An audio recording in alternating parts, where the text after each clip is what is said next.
کے وفادار ہے علماء دیوبند، اسلام کے غمخوار ہے علماء دیوبند۔ اس کو ہم نے اور آپ نے میدان محشر کے نام سے سنا ہے، جس کو قرآن و حدیث کے اندر میدان محشر کے نام سے بتایا گیا ہے۔ اس میدان کے بارے میں، اس دن کے بارے میں ہم نے اور آپ نے علماء کرام سے سنا ہے کہ وہ دن بہت ہی خوفناک ہوگا، خطرناک ہوگا۔ ہر ایک نفسی نفسی کے عالم میں وہ ماں، اتنے ٹھنڈ کا موسم ہے، بچہ پیشاب کرتے تو ماں گیلے بستر پر خود سوتی ہے اور سوکھے بستر پر بچے کو سلاتی ہے۔ طرح طرح کی قربانیاں ایک ماں کی ایک بچے کے تئیں ہوتی ہے۔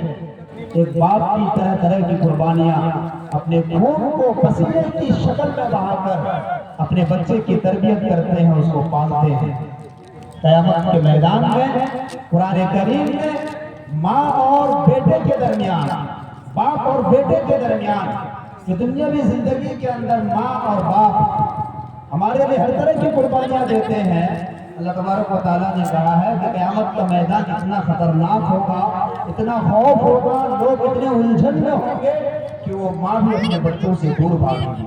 یوم یفر المرء من اخیہ، وہ باپ جو موسم کا پرواہ نہیں کرتا، وہ باپ جو شبنم کو نہیں دیکھتا، جو باپ سورج کی تپش کو نہیں دیکھتا۔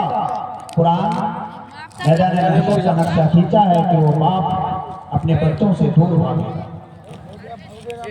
لیکن ایسے وقت میں اللہ تبارک و تعالیٰ نے ہمیں اور آپ کو اس دنیا کے اندر جو بھیجا ہے، اللہ تبارک و تعالیٰ نے ہمیں جو زندگی دی ہے، اللہ تبارک و تعالیٰ نے یہ جو طرح طرح کی ہمیں اور آپ کو نعمتیں دی ہے، اللہ تبارک و تعالیٰ اس میدان محشر میں ہم میں سے ہر ایک شخص سے ان نعمتوں کے بارے میں پوچھے گا۔ اللہ کہے گا کہ یہ بندہ، یہ جوانی میں نے تجھے دی تھی، اس کو تم نے کن چیزوں میں کھپایا؟ یہ بندہ، یہ میں نے آنکھیں تجھے دی تھی، تو نے ان آنکھوں کا استعمال کہاں کیا؟ یہ بندہ، میں نے تجھے دو کان دیے تھے، تو نے ان کانوں کا استعمال کہاں کیا؟ میں نے تیری زندگی میں بے شمار نعمتیں تجھے عطا کی تھی، مجھے بتا، مجھے حساب دے کہ تو نے ان نعمتوں کو کہاں خرچ کیا؟ اب دنیاوی زندگی میں کیا ہوتا ہے، انسان اگر مجرم ہوتا ہے تو اپنی غلطی کو چھپانے کی کوشش کرتا ہے۔ ہم میں سے ہر ایک اللہ تبارک و تعالیٰ کے دربار میں مجرم ہے۔ کل قیامت کے میدان میں ٹھیک اسی طرح ہر شخص اپنے گناہوں کو چھپانے کی کوشش کرے گا۔ اللہ تبارک و تعالیٰ بندے سے کہے گا، میں نے تجھے یہ دو آنکھیں دی تھی صحیح چیزوں کو دیکھنے کے لیے، تو نے غلط چیزوں کو دیکھ کر کے آیا۔ میں نے تجھے یہ جوانی دی تھی میری عبادت اور فرما برداری کے لیے، تو نے میری نافرمانی میں گزارا۔ میں نے طرح طرح کی نعمتیں دی تھی تاکہ تو میری فرما برداری کرے، تو نے ان نعمتوں کا غلط استعمال کیا۔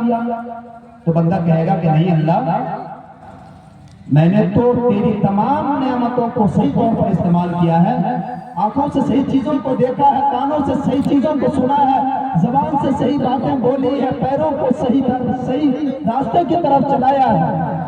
قرآن کہتا ہے کہ اللہ تبارک و تعالیٰ اس دن انسان کے منہ پر مہر لگا دے گا۔ سورہ یاسین کی آیت ہے، اليوم نختم علی افواہہم وتکلمنا ایدیہم وتشہد ارجلہم بما کانوا یکسبون۔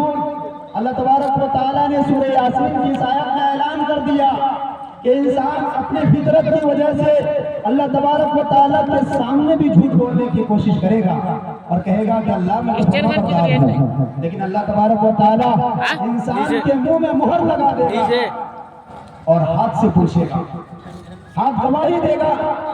وہ ہاتھ جس کے ذریعے ہم نے غلط کام کیے ہیں، وہ آنکھ جس کے ذریعے ہم نے غلط چیزوں کی طرف دیکھا ہے، وہ کان جس سے ہم نے غلط چیزوں کو سنا ہے، وہ زبان جس سے ہم نے غلط چیزیں بولی ہے، غلط باتوں کی گواہی دی ہے، قرآن کہتا ہے کہ وہ اعضاء انسان کے خلاف گواہی دی ہے۔